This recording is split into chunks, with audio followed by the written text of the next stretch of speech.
안녕하세요. 이철규 목사입니다. 오늘부터는 누가복음을 함께 보도록 하겠습니다. 누가복음 1장에 보면은 1절에서부터 80절까지 있습니다. 굉장히 긴데 제가 이것을 처음부터 몇 군데로 나누어서 하려고 하다가 그냥 하는 데까지 하도록 해보겠습니다.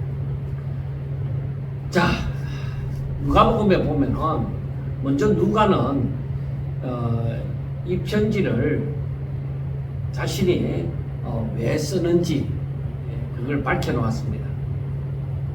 그래서 1장 1절에 보면은 우리 중에 이루어진 사실에 대하여 처음부터 목격자와 말씀에 일꾼된 자들이 전하여 준 그대로 내력을 저술하려고 붓을 든 사람이 많은지라. 그러니까 아마도 마태, 마가, 누가, 요한 말고도 이 부분에 대해서 기록을 하려고 했던 사람들이 많다는 것을 알 수가 있습니다. 그리고 3절에 보면은 그 모든 일을 근원부터 자세히 미루어 살핀 나도 데오빌로 각하에게 차례대로서 보내는 것이 좋은 줄 알았노니. 그러니까 여기에 등장하는 데오빌로 각하가 누구인지는 상세하게 나와져 있지 않습니다. 아마 로마에 관리가 되어지지 않느냐 그렇게 생각을 해봅니다. 그런데 그 모든 일을 근원부터 자세히 미루어 살핀, 그러니까 누가도 이 부분에 대해서 많은 관심을 가지고 그것을 기록하려고 했다는 것입니다. 그래서 누가도 데오빌로 각하에게 이것을 차례대로 예수님의 그 탄생에서부터 지금 그 십자가에 못 박혀 죽으시고 부활에 이르기까지의 모든 사실을 이 데오빌로 각하에게 하나하나 알려주려고 하는 것입니다. 그러니까 4절에 보면은 이는 각하가 알고 있는 바를 더 확실하게 하려 함이로다. 그러니까 누가가 보고 느낀 것을 그냥 보통 사람들이 듣고 아는 것하고는 다르잖아요. 그러니까 누가가 이 부분에 대해서 그 확실하게 이 데오빌로 각하에게 알려주려고 하는 것입니다. 그런데 자, 이런 집필 배경에 대해서는 우리가 누가가 데오빌로 각하에게 이 예수님에 대해서 지금 좀 자세하게 어떤 목적에 의해서 자세하게 알려주려고 하는구나 하는 것을 알 수가 있습니다. 자, 그것이 중요한 것이 아니라, 자, 이렇게 해서 누가가 집필을 하려고 하는데, 그때 배경에 보면은 첫째 누구부터 얘기를 하느냐? 세례 요한부터. 그래서 5절에 보면은 유대왕 헤롯 때에 아비야 반열에 제사장 한 사람이 있었으니 이름은 사가라요, 그의 아내는 아론의 자손이니 이름은 엘리사벳이라. 이 두 사람이 하나님 앞에 의인이니 주의 모든 계명과 규례대로 흠이 없이 행하더라. 엘리사벳이 잉태를 못함으로 그들에게 자식이 없고 두 사람의 나이가 많더라. 그러니까 세례 요한이 탄생되는 그 집안의 그 배경, 그 부모에 대해서 얘기를 해주고 있는 것이죠. 그런데 우리가 생각해 볼 것이 있습니다. 이 예수님에 대해서 얘기하려고 하면은 세례 요한이 나와야 되는 것입니다. 그 세례 요한이 나와야 된다고 하는 것은 우리가 이사야서나 그리고 말라기서나 여러 군데서 말씀을 하고 있지만은, 여기서 이사야서 그 40장 3절에 보면은 강야에 외치는 자의 소리가 있어 이르되 너희는 여호와의 길을 예비하라, 사막에서 우리 하나님의 대로를 평탄하게 하라 하고 말씀을 합니다. 이것을 마태나 마가나 누가나 요한복음에서도 이 사복음서에서 다 이 세례 요한에 대해서 얘기를 하고 있는 것입니다. 자, 그러면 한번 봅시다. 자, 예수님에 대해서 말씀을 하고자 하는데 여기에서는 세례 요한을 말씀하지 않을 수가 없다는 겁니다. 세례 요한은 예수님의 오심에 있어서 먼저 오는 자, 먼저 앞선 자로서, 먼저 온 자로서 바로 주의 길을 예비하는 자입니다. 주의 길을 닦는 자가요. 그래서 예수님의 오심을 맞이하는 것입니다. 그러니까 세례 요한이 등장할 수밖에 없는 것이죠. 그래서 세례 요한의 등장에 대해서 지금 말씀을 하는 겁니다. 그런데 율법과 선지자는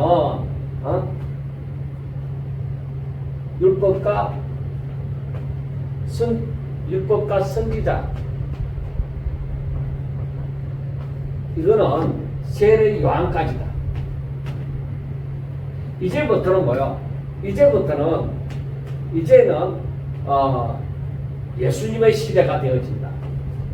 그렇게 말하는. 그러니까 이 말은 율법과 선지자 이 모든 것은 요한까지라는 것은 예수님을 위해서 이 구약 성경이 존재한다는 거예요. 그걸 다른 말로 하면은 항상 하는 얘기지만은 구약 성경이 누구에 대하여 기록이 되어졌느냐? 예수님에 대하여 기록이 되어졌다는 거예요.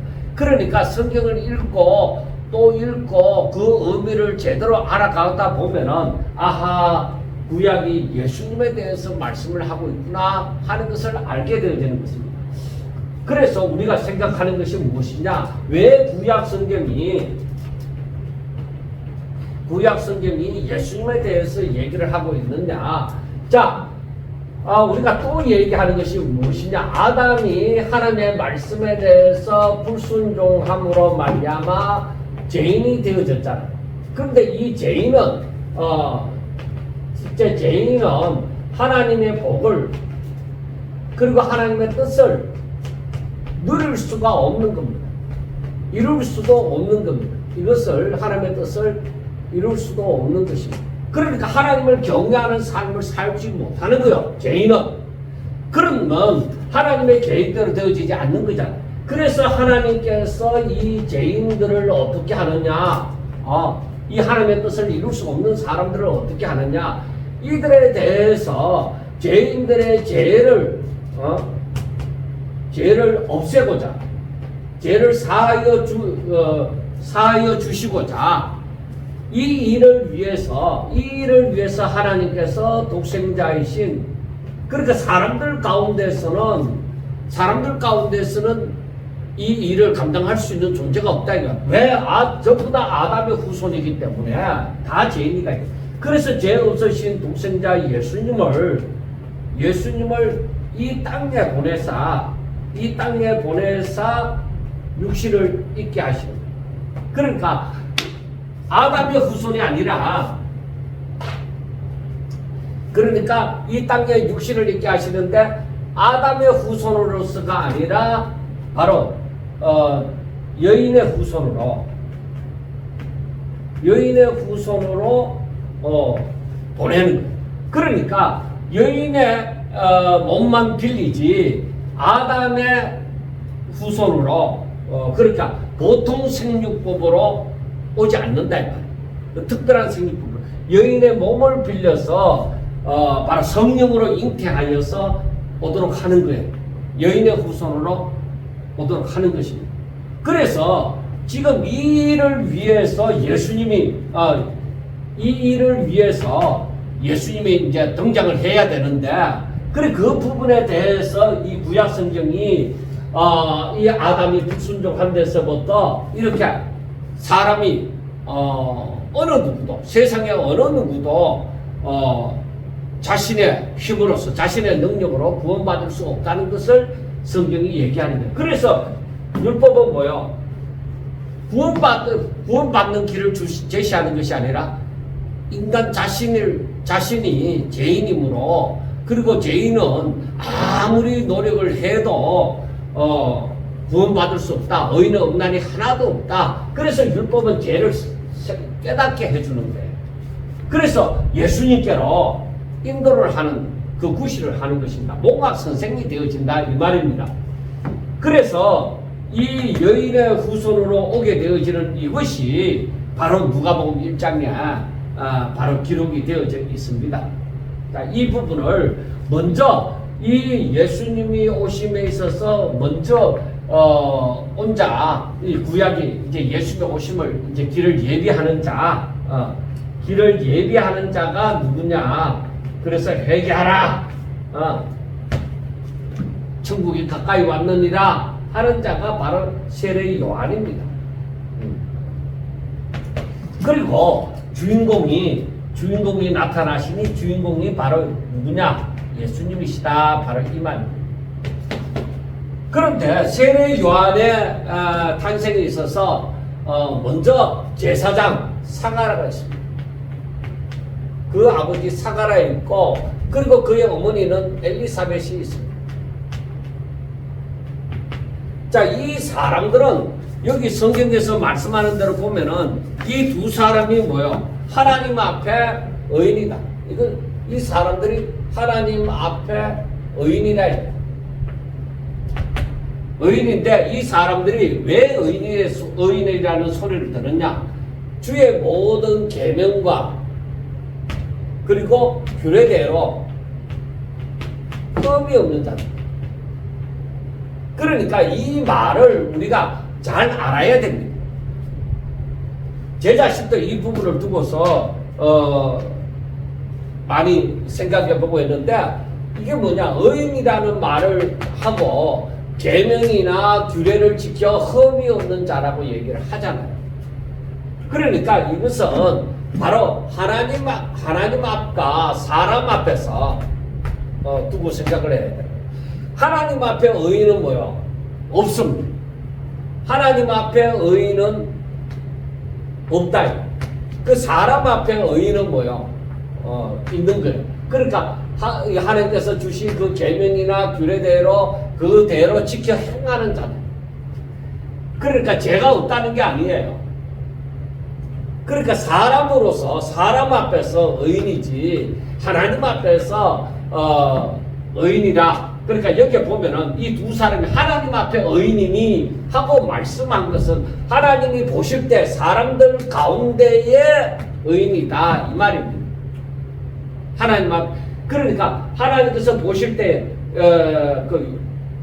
정확하게 아담의 이 죄에 대해서 얘기하는 것처럼 완전한 의인 그걸 얘기하는 게 아니에요. 사람 앞에 사람으로서 이렇게 하나님의 말씀대로 살고자 하는 자다. 그 욥도 마찬가지예요. 동방의 의인 욥이라고 얘기하잖아요. 욥도 마찬가지예요. 하나님 앞에 그 죄 없다 하는 그것이 아닙니다. 하나님의 말씀대로 살고자 하는 자고 그런 것이지 그 완전한 의인이다 하는 그런 말은 아닙니다. 그런데 자, 이들이 사가랴와 엘리사벳이 이처럼 하나님의 계명과 규례대로 살려고 힘쓰고 애쓰는 자들. 그런데 중요한 것은 이들이 자식이 없다. 중요한 것은 자식이 없습니다. 그런데 이 일을 두고서 나중에 보면 나오지만은 이 자식이 없고 그 다음에 7절을 보면은 나이가 많다. 그러니까 이 말은 뭐예요? 자식이 없다. 그리고 나이도 많다 하는 것은 자식을 출산할 수 있는 출산 가능성이 없다는 거예요. 출산 가능성이 적다. 그러나 사가랴가 그 반열의 차대로 하나님 앞에 제사장 직무를 행할 때 제사장의 전례를 따라 제비를 뽑아서 주의 성전에 들어가 분향하고 모든 백성은 그 분향하는 시간에 밖에서 기도하더니 주의 사자가 그에게 나타나 항단 우편에 쓴지라. 사가랴가 보고 놀라며 무서워하니 전사가 이런데 뭐라고 얘기하느냐. 13절 사가랴여 무서워하지 말라. 너의 간구함이 들린다. 그래서 이 사가라가 계속적으로 이 하나님 앞에 그 당시에는 생육하고 번성하는 문제가 굉장히 중요한 거예요. 그래서 자식이 없으므로 하나님 앞에 계속적으로 강구를 했다는 것을 볼 수가 있습니다. 사가라여 무서워하지 말라. 너의 강구함이 들린지라. 그래서 하나님께서 응답하시고자 왔다는 겁니다. 그래서 너 안에 엘리사벳이 너에게 아들을 낳아주리니 그 이름을 요한이라 하라. 그래서 그 사가라에게 그 강구함에 대해서 응답하여 주시는 거예요. 자, 우리가 이 부분을 두고도 생각을 해봅시다. 사가라와 엘리사벳은 전혀 모르는 단지 자식이 없으므로 하나님 앞에 하나님 우리 집에도 자식을 주세요. 자식이 없으니까 그렇게 기도를 하죠. 당연히 간구를 하죠. 그렇지만은 이 일이 하나님의 뜻에 자기들에게 자식이 없다는 것이 하나님의 뜻에 지금 뜻 가운데서 지금 자식이 없다 하는 것을 저들은 모르잖아요. 왜? 다른 자기들이 뭐 특별하다 하는 것을 알지도 못하고, 그리고 다른 사람들은 결혼해서 살면서 자식을 낳고 사는데 자기들에게는 자식이 없으므로 말미암아 저들이 굉장히 애타하면서 하나님 앞에 기도했을 거 아니에요. 기도했을 건데, 그런데 하나님 앞에서는 뭐야? 하나님 앞에서는 이 일이 하나님 뜻 가운데서 이들에게 자식이 없는 거예요. 한번 보세요. 아브라함의 아내 사라가 있습니다. 아브라함에게도 자식이 없잖아요. 자식이 없어서 갈대아 우를 떠나서 가나안 땅으로 가게 되어질 때 자기 조카 롯을 데리고 떠났습니다. 자식은 없습니다.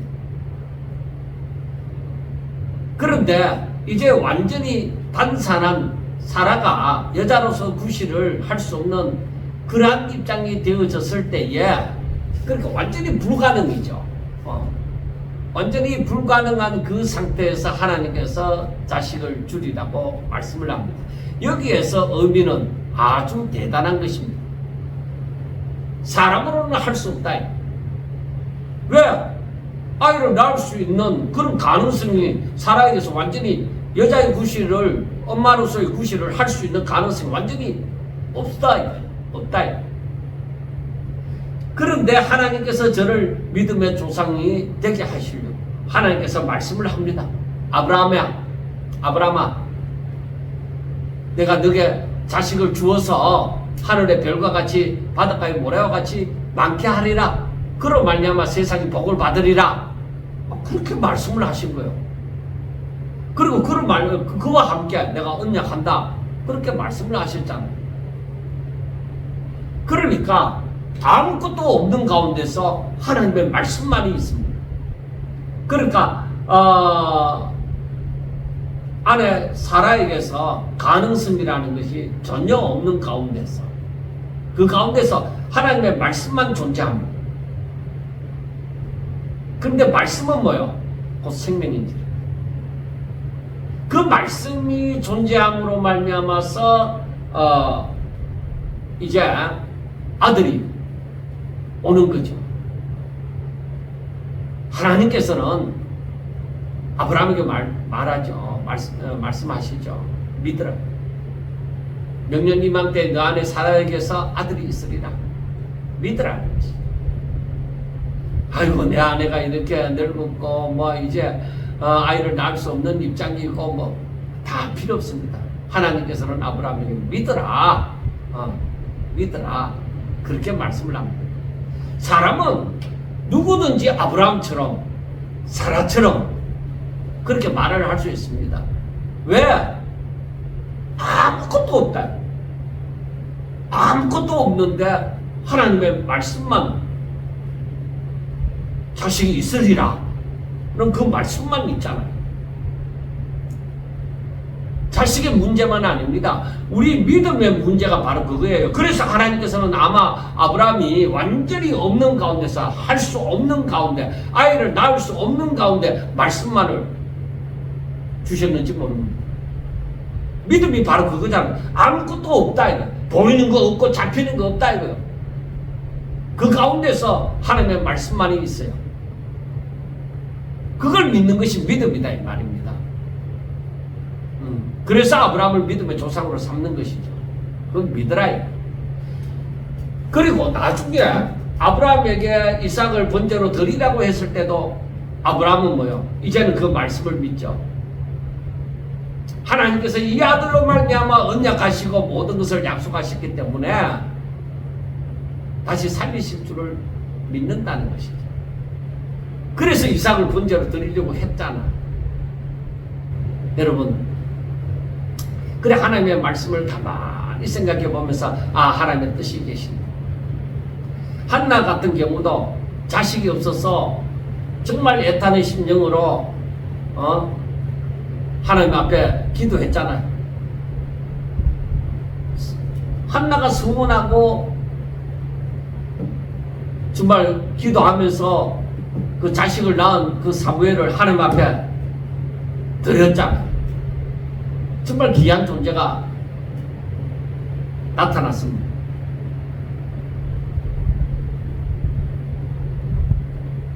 그리고 우리가 이 말씀들을 가만히 보면서 우리가 생각할 수 있는 것은 하나님께서는 사람들이 알지 못하는 순간, 깨닫지 못하고 알지 못하고 하는 그 가운데서 하나님의 뜻은 계속 일어난다는 것이죠. 그래서 여기에서 사가랴와 엘리사벳 같은 경우도 자식이 없음으로 하나님 앞에 간구를 하는 거잖아요. 자식이 없음으로 하나님 앞에 간구를 하는 것인데, 그런데 하나님께서는 어떻게 하세요? 하나님의 뜻을 이루고 가셔요. 그래서 우리가 이것을 가만히 보면서 생각할 때에 하나님께서 일반적으로 보통 사람에게 얼마든지 일반적으로 일어나는 일을 내게는 일어나지 않는다. 내게는 일어나지 않을 때에 그것을 답답해 하지 말고 항상 하나님 앞에 기도하라. 기도하라는 거예요. 하나님의 뜻이 나로 하여금 바로 내 믿음을 더 성장시키기 위하여, 그리고 하나님의 뜻을 나타내기 위하여 하나님께서 일하신다고 믿으라는 거예요. 결코 우연이라는 것이 없고 하나님께서는 우리의 모든 삶 가운데서 하나님의 역사는 일어나고 있는 것입니다. 그래서 사가랴와 엘리사벳에게도 어느 날 어느 순간에 이제 일이 일어나고 있습니다. 자, 그것이 배경이, 그러니까 이 사가랴 집안에 세례 요한이 태어나기 전에 그 부모에게 있었던 그 배경에 대해서는 7절까지 말씀을 하고 8절부터는 하나님의 그 승리에 대해서 나타납니다. 자, 여기서 보면은 8절에서 사가랴가 제사장이니까 이제 그 반열대로 이제 제사장 직무를 제사장들이 많으니까 반열의 차례대로 그 제사장 직무를 행하고자 합니다. 그러니까 제사장으로서의 직무를 행하고자 하는데 이제 제비를 뽑아서 성소에 들어갈 사람, 제비를 뽑아서 이제 지성소에 들어갈 사람을 뽑습니다. 그래서 주의 성전에 들어가 분양하고, 그 이번에는 사가랴가 뽑혔다는 거예요. 그 자기의 반열에서 사가랴가 뽑혀갖고 이제 성소에 들어가서 분양을 하고, 백성들은 이제 다른 나머지 이제 사람들, 그리고 백성들은 분양하는 시간에 밖에서 기도하고 있습니다. 이러한 상황입니다.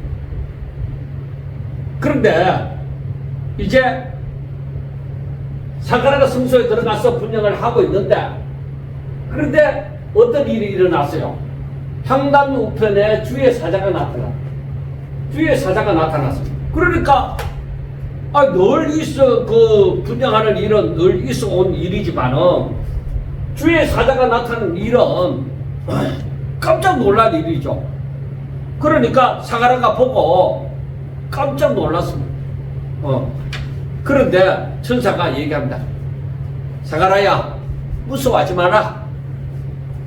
바로 주의 사자가 나타난 것은 너의 간구함이 너의 그 간구함이 하나님 앞에 들렸다는 거예요. 그 간구함이 뭐요?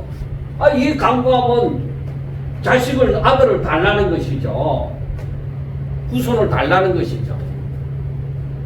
그래, 그게 지금 젊었을 때도 아니고 계속 꾹꾹 참아서 있다가 하나님께서 이 간구함이 애탈 때까지, 그러니까 나이 많아서 이제 도저히 포기할 그런 상태까지 갔는데 하나님께서 주의 사자를 보내서 내가 너 기도를 들었다 하고 말씀을 합니다. 그래서 너의 간구함이 들렸는데 이제 너 아내 엘리사벳이 아들을 낳을 것이다. 그러니까 이것은 응답이죠. 하나님께서 너의 기도에 응답하리라는 것입니다. 그리고 중요한 것은 무엇이냐? 이 아들의 이름을 요한이라 하라. 이제 아주 정확하게 이름까지 주시는 거예요. 자, 이름까지 하나님께서 요한이라고 정하여 주셨어요. 자, 우리가 생각을 해봅시다. 하나님께서는 저에게 왜 저들이 평상시에 뭐요? 의인이다. 주의 계명과 규례대로 사는 자였고, 의인이라는 소리를 들었고, 그리고 그들이 나이가 많다. 나이 많아 늙었다. 그러니까 아이를 낳을 수 있는 가능성이 희박해졌다는 것이죠. 나이 많다고 하는 것은, 그걸 미리 말씀하는 것은 아이를 낳을 수 있는 가능성이 희박해지고, 그때까지, 그러니까 이 간구함, 그래서 사람들에게 있어서 하나님을 향하여 간구한다. 이 간구함이 굉장히 중요한 거예요. 내가 진심으로 바라고 또 하나님을 믿고 의지하니 끊기지 않고, 그에게 이 간구함이 있다는 것은 자신의 간절함과 그 기도와 믿음이 여기에 포함되어 있는 거예요. 그러니까 나이 많을 때까지 정말로 끝까지 하나님 앞에 그 부분을 두고 기도한 것이죠. 그래, 이것을 가만히 보면서 생각하는 것이 무엇이냐? 우리는 우리의 소원이 무엇인지 모르지만은 각자의 소원이 있겠죠. 그 소원을 정말로 완전히 내가 죽을 때까지 그 간절함이 있느냐, 이루어질 때까지 그 간절함이 있느냐, 그겁니다. 그래서 우리가 그 기도, 사람들의 그 기도에 대해서도 보면은 진심으로 하나님 앞에 그 애타는 심령으로 그 간절함이 하나님 앞에 상달이 되어져야 되는 것이죠. 그 간구하면은 그 백부장의 그 행위가 하나님 앞에 그 구제함이 하나님 앞에 상달이 되어졌다 하잖아요. 그것은 진실됨과 믿음이 그 가운데 있었다는 것이죠. 그래서 사람들이 이런 간구함이 있었는데, 그런데 하나님께서 하나님께서 이러한 의인들을 사용하시는 거예요. 그래, 이 의인을 사용하신다는 것은 뭐예요? 하나님의 뜻대로 사는 사람들, 하나님의 말씀을 지켜 순종하는 사람들, 오직 하나님 앞에 자신을 드려서 하나님의 뜻대로 살기를 원하는 사람들, 이 사람들을 하나님께서 사용을 하시는 경우가 많죠. 때로는 전혀 알지도 못한 사도 바울과 같이 오히려 예수 믿는 사람을 잡아다가 옥에 가두고 이러한 사람을 들어 쓰시기도 하지만은 거의 대부분에 있어서 이 의인과 같은 사람들, 이 사람들을 사용하는 거예요. 결국 사도 바울도 뭐예요? 사도 바울도 하나님께 부르시고 그 부활하신 그 주님을 만나고 나니까 이렇게 변했잖아요. 의인으로. 그 결국에는 하나님이 들어 쓰시는 사람은 하나님의 뜻대로 살고자 하는 사람, 아버지 뜻대로 살고자 하는 사람들, 그 사람들을 하나님께서 사용하신다 이 말이에요. 그래서 하나님께서 끝까지 두고 보신 것이죠. 그리고 하나님의 뜻은 바로 저로 말미암아 사가라를 통해서 사가라와 엘리사벳을 통해서 바로 하나님이 쓰시고자 하는 엘리야의 심령을 품은 세례 요한을 낳게 하신 것입니다. 얼마나 저들이 하나님 앞에 바로 살고자 했는지는 이제 나중에 엘리사벳의 모습에서도 나옵니다. 자, 여기에서 보면은 하나님께서 뭐라고 말씀하느냐? 14절, 너도 기뻐하고 즐거워할 것이요 많은 사람도 그의 태어남을 기뻐하리니. 자, 세례 요한의 출생, 세례 요한의 출생은, 세례 요한이 이 땅에 왔다고 하는 것은, 자, 물론 너도 아들을 얻었으니까 너도 기뻐할 것이고, 그리고 많은 사람도 그의 태어남을, 그의 출생을 기뻐할 것이다. 바로 그 이유가 무엇이냐? 이유가 무엇이냐 하면은 바로 그가 주 앞에 큰 자가 되어진다.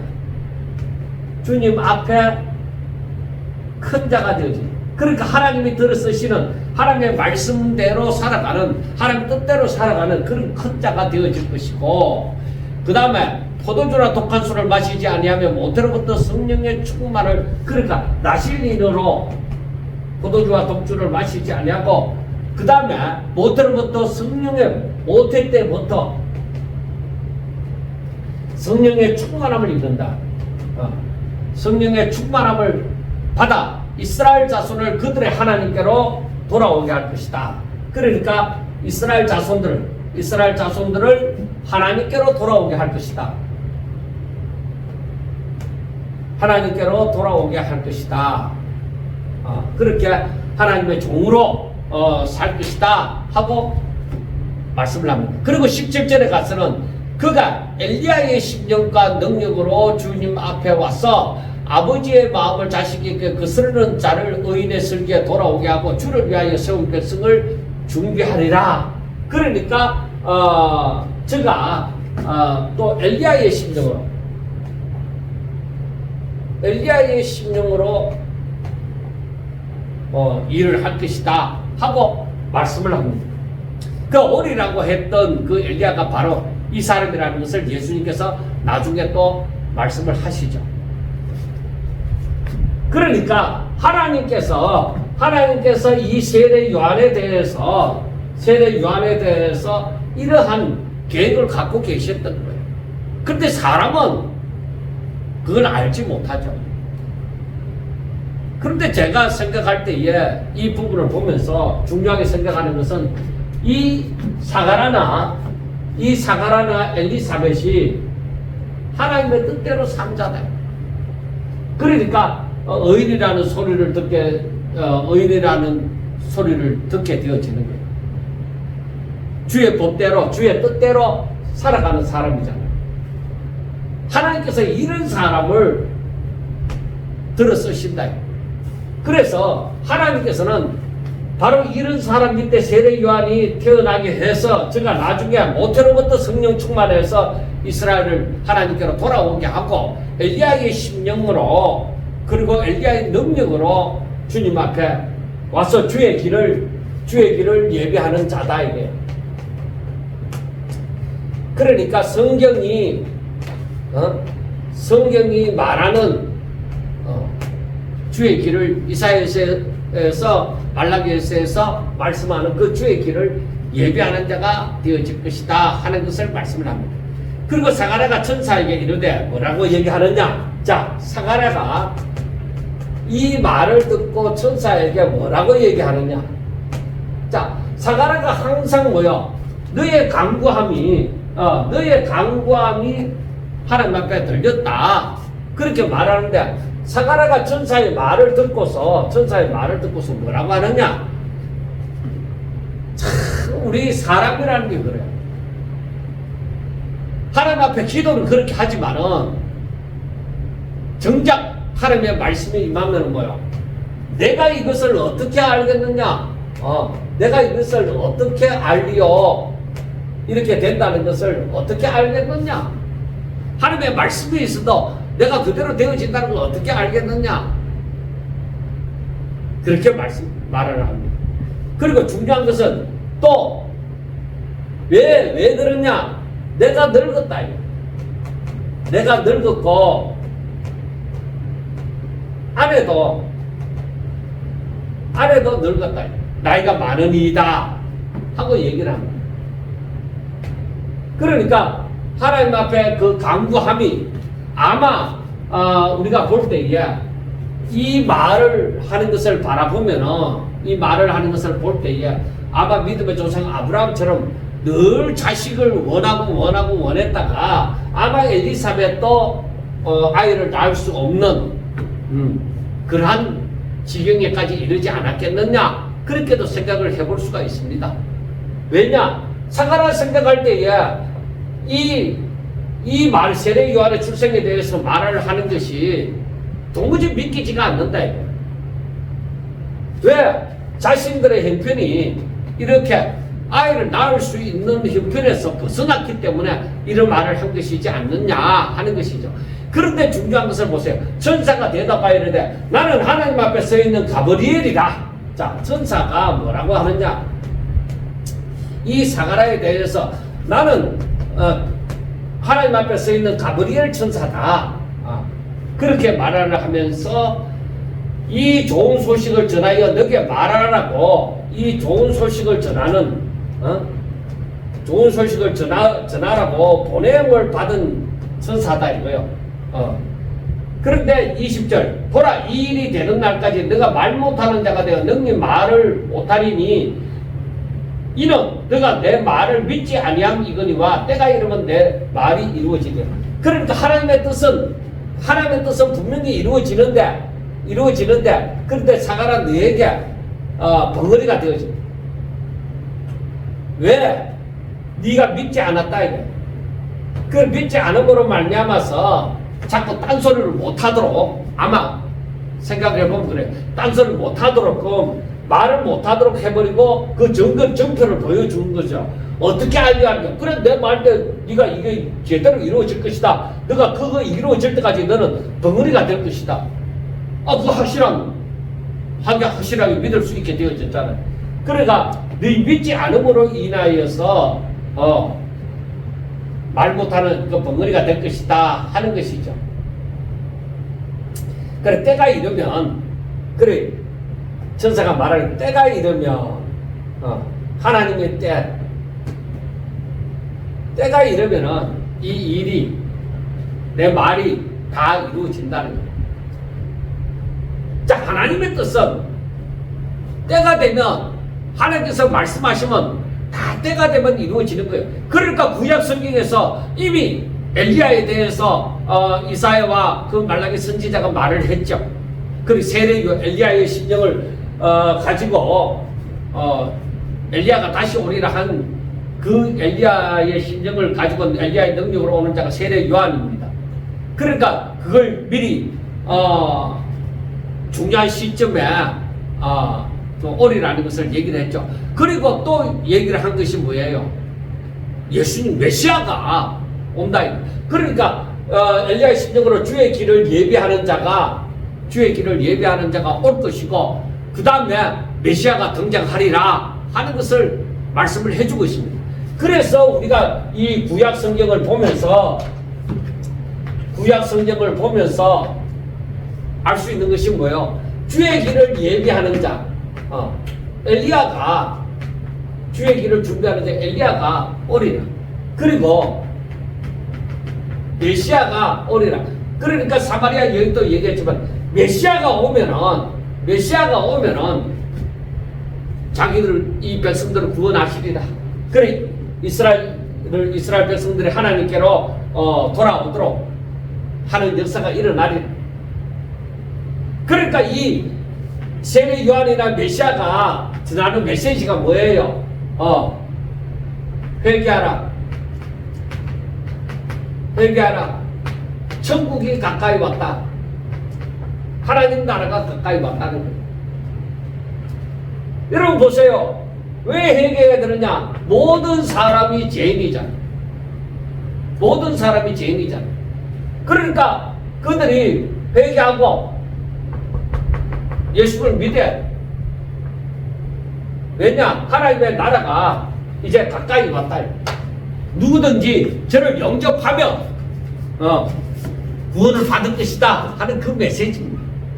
자, 21절부터 보면은 백성들이 사가랴를 기다리며 그가 성전 안에서 지참을 이상히 여기더라.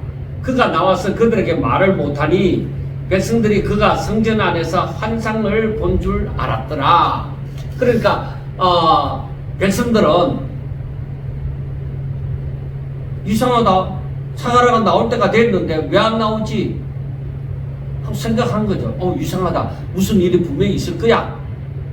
그런데 사가랴가 성소에서 나왔다.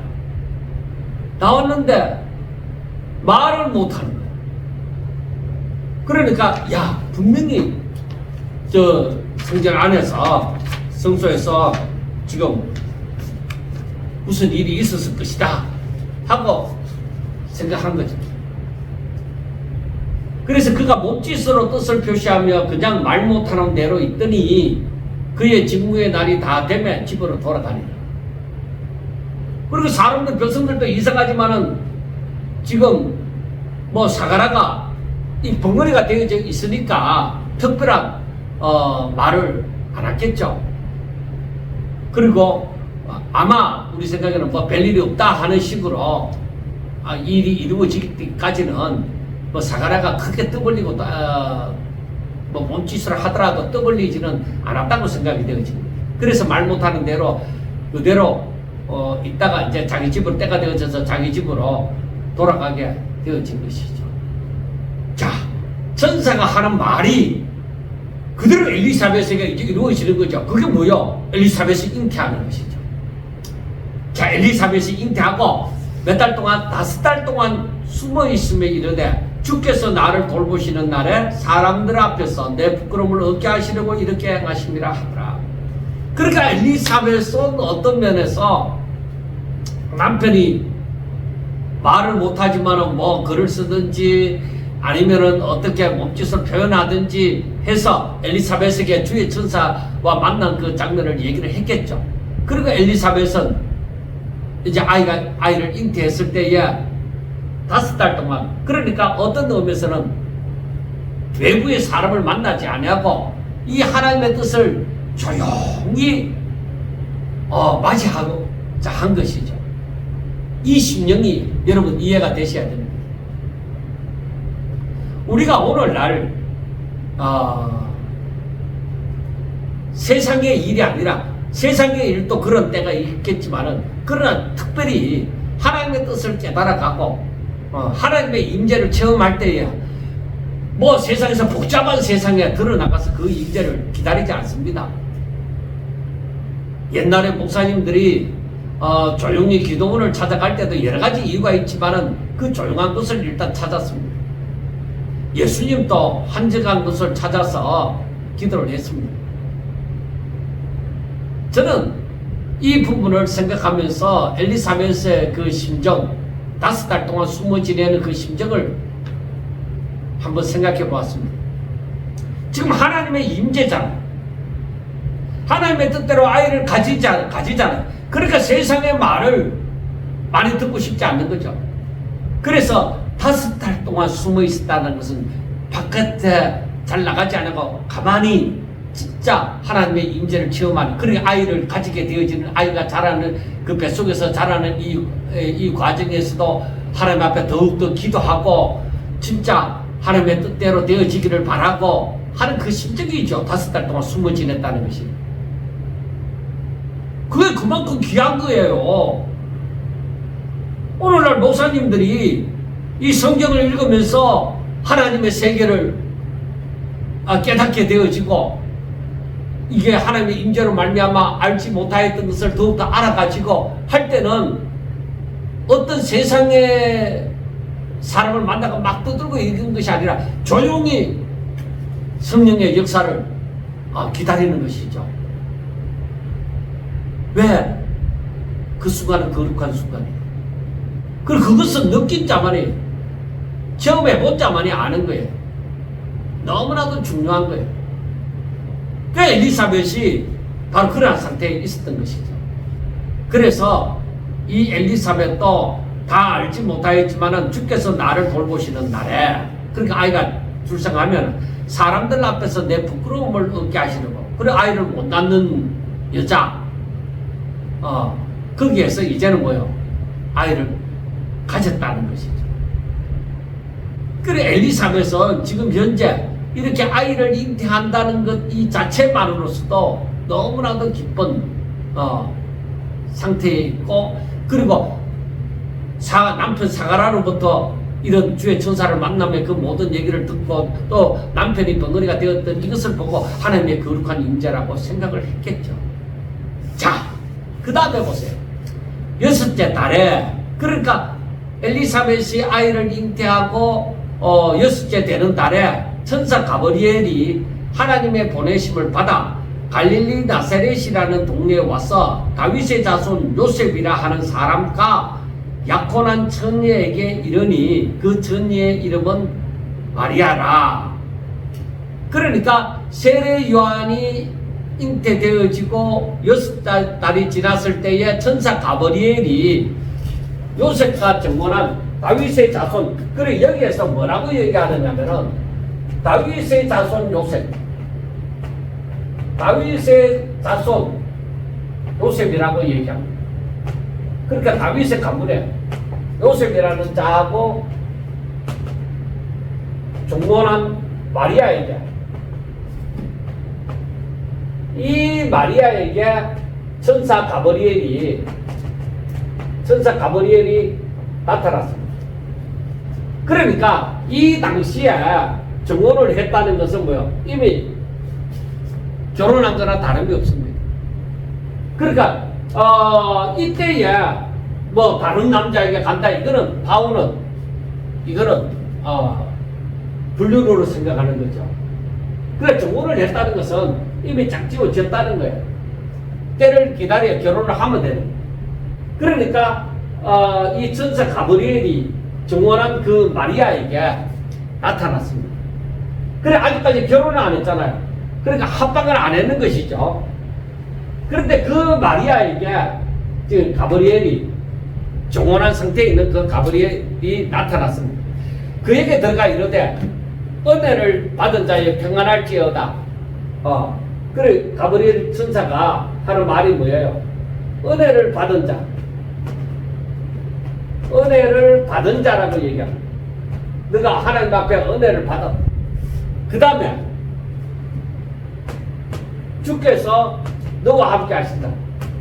너와 함께 하신다. 하나님께서 너와 함께 하신다. 너는 하나님 앞에 은혜를 받아서 지금 주님이 너와 함께 하신다. 그래 처녀가 그 말을 듣고 놀라서, 마리아가 그 말을 듣고 놀라서 마리아가 뭐라고 얘기하느냐? 깜짝 놀라는 거죠.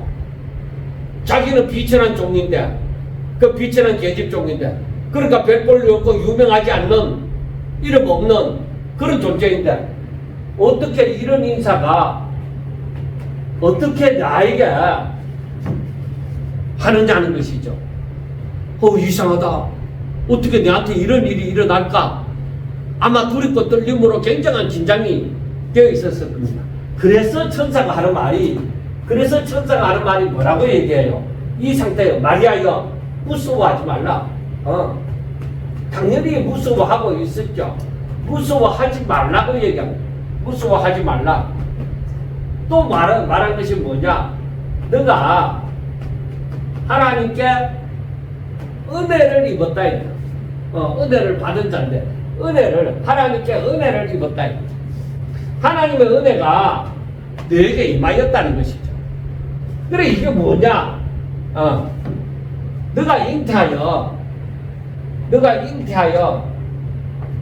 아들을 낳을 것이다. 그리고 그 이름을 예수라. 그러니까 그 이름을 예수라고 하라. 그렇게 말씀을 합니다.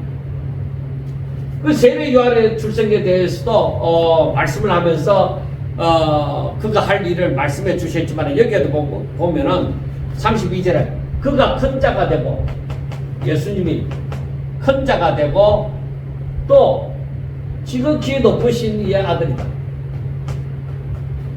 그 지극히 높으신 이는 하나님이죠. 하나님의 아들이라 일컬어질 것이요, 주 하나님께서 그 조상 다윗의 왕위를, 하나님께서 다윗의 왕위를 그에게 주리니 영원히 야곱의 집을 왕으로 다스릴 것이며, 영원히 야곱의 집을, 야곱의 집이라 하면 12지파를 얘기하고 있죠. 야곱의 집을 왕으로 다스릴 것이다. 그리고 이 나라가 영원 무궁하리라. 꼭 말씀을 합니다. 자, 너가 잉태하여 아들을 낳을 것인데 그 아들의 이름을 예수라 하라. 그는 큰 자가 되고 지극히 높으신 아들이라 그를 받을 것이고, 그는 다윗의 왕위를 물려받을 것이다 하고 얘기합니다. 다윗의 왕위를 그에게 주리니 영원히 야곱의 집에 왕으로 다스릴 것이고 그 나라는 무궁하리라는 것을 말씀을 합니다. 그러니까 이 마리아로서는 너무나도 놀랄 일이죠. 엄청난 일이죠. 그래서 마리아가 뭐라고 얘기하는가? 마리아가 천사에게 이르되 나는 남자를 알지 못하니까 어떻게 이 일이 있으리까 하고 얘기합니다. 그러니까 남자를 알지 못하는데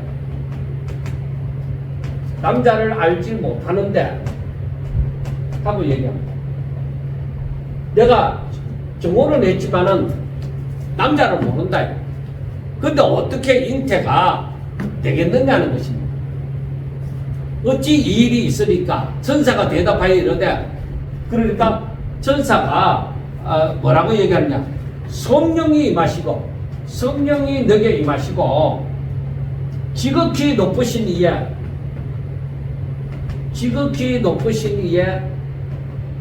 능력이, 하나님의 능력이, 성령이 임하시고 지극히 높으신 이의 능력이 너를 덮으시리니 이름으로 나실 바 거룩한 이는 이름으로 나실 바 거룩한 이는 바로 하나님의 아들입니다. 하나님의 아들이라 일컬어지리라 하고 말씀을 합니다.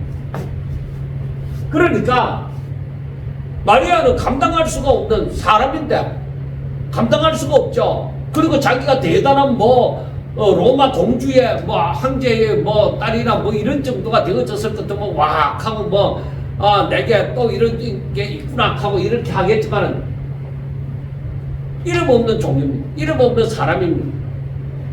그런데 이렇게 놀라운 말을 들었을 때 정말로 깜짝 놀랐어요. 그러니까 36절에 보면 보라 내 친족 엘리사벳도 늙어서 아들을 배웠느니라. 본래 임신하지 못한다고 알려진 이가 이미 6달이 되었나니 대저 하나님의 모든 말씀은 능하지 못하심이 없느니라. 그래서 천사가 하는 말이 뭐라고 얘기하느냐. 내 친족 엘리사벳을 보라. 엘리사벳도 불가능한 가운데서 임신하지 못한다고 하는 그 가운데서 임신을 했다 이거예요. 임신을 했다는 임신을 해서 이미 6달이나 되어졌다 하는 것을 얘기합니다. 그래 하는 말이 하나님의 모든 말씀, 하나님의 모든 말씀은 능하지 못하심이 없느니라. 능치 못하심이 없느니라. 능치 못하심이 없다. 하나님의 모든 말씀은 능치 못하심이 없다. 그러니까 하나님의 말씀하시면 그대로 성취되어진다 하는 것을 얘기합니다. 이때에 마리아가 정점을 찍는 얘기를 합니다. 자, 여러분들 보세요. 주의 여종님, 내가 하나님의 여종님, 저 비천한 계집종이다 하는 말입니다. 그러므로 말씀대로 당신이 말한 대로 내게 이루어지. 물론 사가랴와 엘리사벳에게 일어난 일은 저들이 의인이고 저들이 하나님 주께 간구함이 아들을 달라고 간구함이 있었겠죠. 거기에 대한 응답이지만 마리아는 그걸 원하지 않았습니다. 원하지 않았는데 마리아에게 이와 같은 일이 일어난 거예요.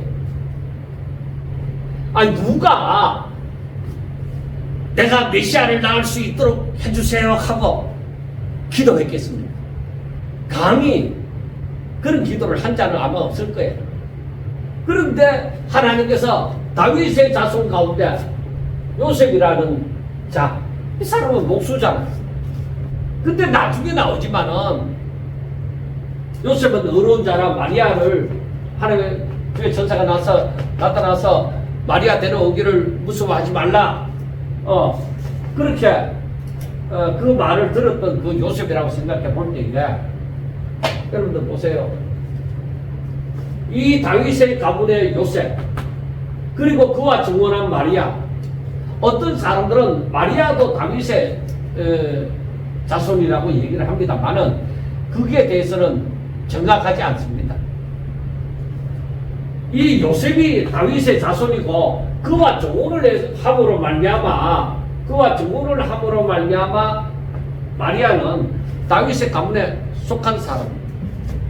그러니까 법적으로 다윗의 가문에 자식을 낳으면 다윗의 가문에 입적이 되어지는 것이죠. 그래서 하나님의 때는 바로 요셉과 마리아가 정혼하도록 기다린 거죠. 그리고 이들은 마리아가 말하는 것처럼 나는 남자를 모릅니다. 그 동정녀다. 그리고 마리아는 이 다윗의 가문에 정혼한 처녀이면서 다윗의 가문에 사람이 한둘입니까? 그 많은 사람들 가운데서 요셉과 마리아가 택함을 받았다 하는 거. 야, 정말 이 사람들이 깨끗하게 살았고 또 이 사람들이 하나님의 말씀 앞에 순종하는 자들. 하나님께서 사람들에게 원하는 것이 뭐예요? 내 말을 듣고 믿음을 가지고 그대로 믿고 순종하는 것, 그걸 원하잖아요. 그런데 요셉과 마리아는 그에 합당한 자다. 그래, 남자를 알지 못하는데 어떤 식으로 해서 이렇게 아이를 잉태할 수 있어요? 그러니까 걱정하지 말라는 것이죠. 성령이 내게 임하실 것이고 하나님의 능력이 내게 임하여서 잉태되리라는 거예요. 그러니까 여기에 대해서 마리아가 이해를 할 수 있느냐? 마리아가 어떻게 이해가 되어져요? 그런데 천사가 성령이 내게 임하시고 지극히 높으신 이에 능력이 임하여서 아이가 잉태되어진다는 거예요. 그 마리아가 이기회가 되어진 것이 아닙니다.